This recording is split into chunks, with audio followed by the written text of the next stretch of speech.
Welcome back, everyone. Hope you're enjoying learning at the conference and also taking note of all the important things that you can do differently to design a great employee experience. HR plays a critical role in the organization's transformation, and in our next case study, we will explore how Lenovo has been transforming to expand beyond the hardware business to a wide range of technology solutions and services. At the heart of this transformation is Lenovo's employees. Today, we have a very special guest from Lenovo to share more about this transformation journey. Ladies and gentlemen, please join me in welcoming Subhankar Roy Chowdhury, Executive Director, HR, Lenovo Asia Pacific. Subhankar is a seasoned HR professional with more than 2 decades of experience in HR and consulting. His areas of interest are cross-cultural leadership, organization transformation, HR technology, and talent practices to create a human work environment in the digital age. Before Lenovo, he has worked with organizations like Nokia, IBM, PwC, Siemens, and many more. So let me invite Subhankar on the screen and pass the frame.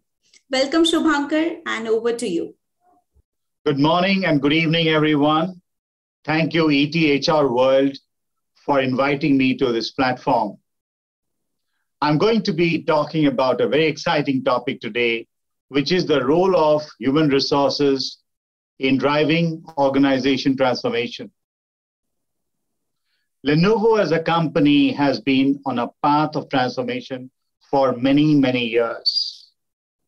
But before we tell the story of Lenovo's transformation, let me share with a little bit about Lenovo for those who may not know. So today we are a 159 Fortune 500 company. We work and market and sell and service our products in 180 countries across the world. For the last time we heard, we had clocked a revenue of $60 billion, having 30 manufacturing facilities across the world and 63,000 employees. That's all data. But what's really very interesting and fascinating is what you see on the middle and the right side of the screen. Lenovo has always been known to be a hardware company, but what you may not know is our journey of transformation. We have, for the last 2 years, embarked on a very bold, very ambitious, and a very exciting transformation, which is transforming ourselves from devices to smart devices, to smart infrastructure, and to smart vertical. There are enormous amount of opportunity that we see in this space, and we are very well poised to look at how we can grow ourselves and be successful. But this transformation did not start overnight just 2 years ago.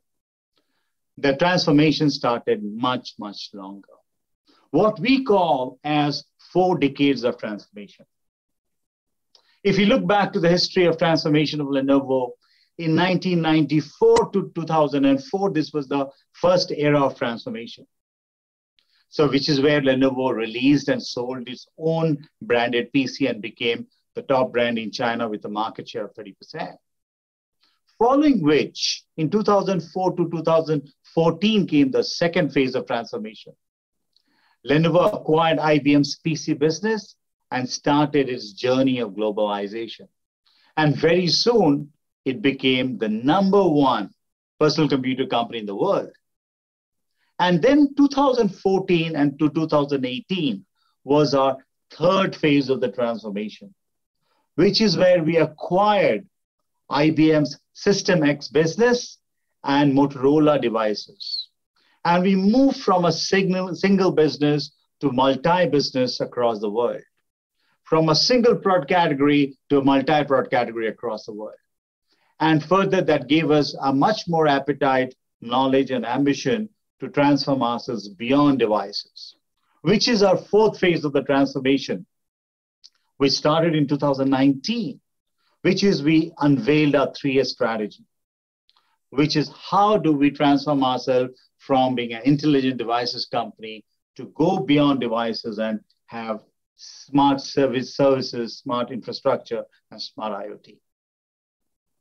And that's what we call the service-led transformation. While this is all great, but how does HR play a role in this transformation, or how has HR played a role in the transformation? Given that we have limited time, I'm going to just focus on the current transformation that started from 2019. I love to simplify a complex topic like transformation and what it means to all of us. So if we look at simplifying the complexity of transformation for the role of HR, there are 4 C's that I believe that leads us to make this transformation happen. The first C is about capability. How do you transform capability in the company?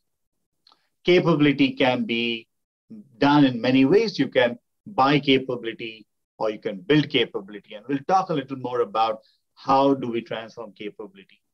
Let's not forget that the strength of our business, the strength of our success, the history of our success has been on intelligent devices. So transforming capability for a company which has got a legacy and a history for so many years, and then actually jump to moving into something completely new needs significant capability transformation. And that's a journey. The second pillar of transformation, which is the second C, I call it the capacity. What is this capacity all about? Capacity is about creating the right capacity in the organization to accelerate transformation. What it means is that how can you create the right set of organization design? Are we putting the right resources for the right teams to go and win in the marketplace? Capacity is about the right processes. How can we create processes for the future that will help to drive the transformation and change? Capacity is also about the talent that we have. Are we putting the right talent in the right organization structures? The third C is about compensation and benefits. This is a very important pillar. If we are not able to align our compensation philosophy, vision, structure to the strategy of the organization, we will not be able to be successful. And we will see in the next couple of slides, how does compensation help to drive the right behaviors and ultimately the right transformation. And finally, and the most important one is the culture. We can have capacity, we can have capability, we can have the compensation, but if we don't have the right culture that glues and sticks everything together, we would not be successful. So culture is the secret sauce that helps definitely to bring all the C's together. As we move on to the first part of capability, that could be building capability or buying capability. What does really mean? So we have done an enormous amount of work for the last 3 years in building capability and ensuring we're enabling our workforce, frontline salespeople, customer service, enabling functions like HR and marketing and supply chain to transform and build the new capability by shifting from being a pure hardware seller to being a forefront winner in services and solutions, with the product knowledge, with the solution skills, with deep new customer insights and industry knowledge. While we continue to build capability, we are also buying capability from the marketplace. We have completely changed how we run our talent acquisition, the kind of industries that we hire from, the kind of companies that we hire from. What does a success profile look like? What kind of data that we need to ensure that we are moving the needle? And how do we amplify our employee value proposition and be more focused on services and solutions? These 2 B's, building and buying, are the 2 strong pillars of building capability.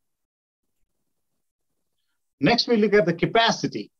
And this is where we need to put our entire focus, our investment, and our time and energy to make the organization, building the organization to be a success.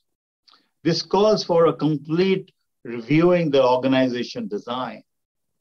How do we build an organization for the future that is scalable and that's helping us accelerate the transformation from devices to services? Are we creating seamless, faster, nimble, agile organization design, which will help us to quickly win in the marketplace? Is the organization scalable for the future?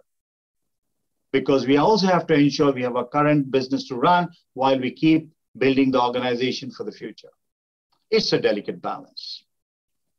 The other three pillars of capacity is about processes. Are we running a tight business management system or governance with the right KPIs, the right metrics to measure on a weekly, monthly, quarterly basis how we are measuring the success of the transformation? And do we have the right digital tools to measure our progress? And then finally, of course, it's all about creating talent and then also about the measurement backed by the financial plans.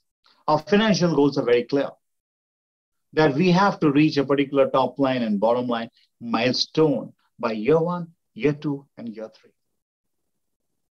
And it's extremely important that we keep those milestones and we communicate those milestones across the organization so that our KPIs are aligned to the financial goals. And at the same time, our KPIs are aligned to the roles and responsibilities, and the roles and responsibilities are aligned to the organization design.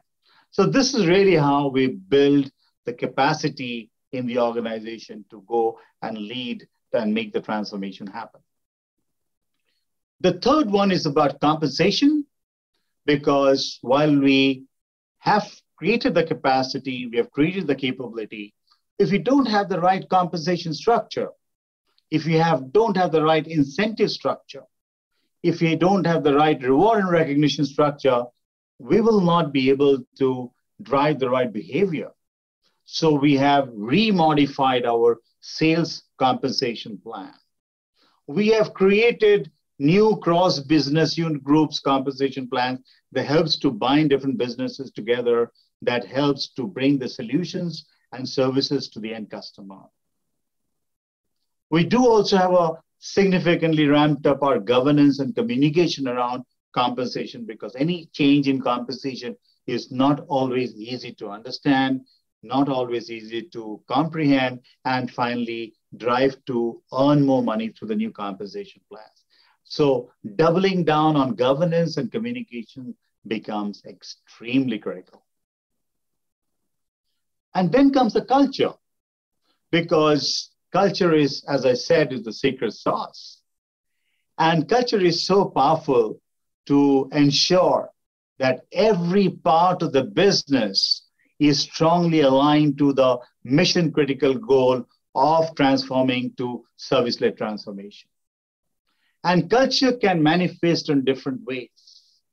It can manifest in the physical offices that we have. It can manifest through the repeated, consistent communication that the leadership does. It can manifest on the right-hand side, as you see there, through the reward and recognition programs. How do you reward and recognize employees who have demonstrated exemplary courage and been able to build strong businesses, display the right behavior to lead the transformation? So culture is such a powerful force that it helps us to bring all parts of the organization together to drive the transformation. And culture building is not easy. And it doesn't happen by magic.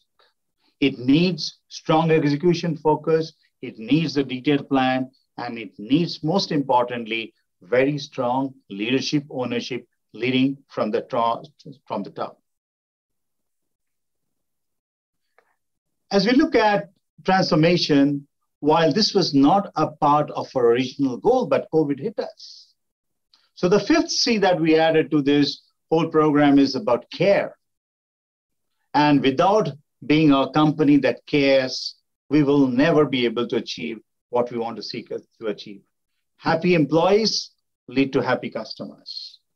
For the last 2 years, we have been working very hard to build an organization that celebrates our success, that focuses on wellness and gives back to the society.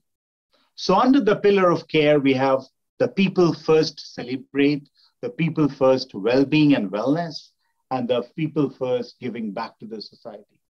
We believe with the focus of giving back to the society and the environment, we are also aligning our transformation to what the organization values are. Lastly, I would like to share what our learnings has been. Firstly, it all starts with building a very compelling vision. Compelling vision helps to rally everybody to a common goal and purpose. Once we have a vision, it is very important to communicate the vision. And when I say communicate it means repeated, consistent communication over and over and over again from multiple platforms, from town halls to email communications to roundtable meetings. Every opportunity we need to eat, breathe, and talk about our vision of how we're transforming as a company. The third is agility is extremely important. We are glad as a company, we're extremely agile as a company. If you're agile, we're able to make mistakes and learn from the mistakes and then move forward again. Our DNA is all about agility. So if you want to really transform, we have to have agile leaders and agile culture, agile organization design, agile processes. Everything has to be extremely agile. Not very easy to say when we're running a large ship of $60 billion company, but that's really where the challenge and also the success lies. The number 4 is about empowerment. As we grow as a company, as we have multi-businesses, as we have multi-product lines, having empowerment to the lowest level of decision-making becomes important. Agility and empowerment goes hand in hand. An empowered organization is able to make decisions faster, make decisions, for the customer, and also helps in building an organization morale and motivation. So we have tried to be extremely and high empowered company. Celebrating success and small wins becomes very important. And especially during COVID times, if it is even more important how we can celebrate when we are so remote together. And the last one is building a learning organization. In this VUCA world, nothing is scripted. So it is very important to learning along the way. There is no longer a fixed goalpost because the world is changing every day. There are multiple headwinds and tailwinds on a weekly, monthly basis, whether it is supply chain disruption, whether it is the war, whether it's the geopolitical issues, whether it's the commodity prices, oil prices, whether it is COVID-19. All these have added complexity to our transformation. So all we can do is to learn from the environment, learn from what's happening, learn from our mistakes, learn from our success, and move forward. So these are my 6 different learnings: building a compelling vision, communicate consistently, repeatedly the vision, building a highly agile and empowered organization, celebrating quick wins and success, and being a continuous learning organization. So with that, within the time that I had, I thought I could make some sharing around Lenovo's transformation journey and my personal journey, how we've been transforming from a devices to a service-led transformation organization, Lenovo. Thank you very much. Thank you, Subhankar, for such an amazing and inspirational case study of Lenovo's transformation journey. Great to know more about the 5 C's that you shared about capability, capacity, complement, culture, and care. And it's interesting to know how HR is leading this at Lenovo. I would request our audience to share with us your key learnings from the sessions on social media using the hashtag #ETEXAPAC. Thank you everyone for joining us here. Next up, we have a short networking break, and after the networking break, we have a fireside chat on the topic of hybrid employee experience, building a roadmap for 2022. So stay tuned.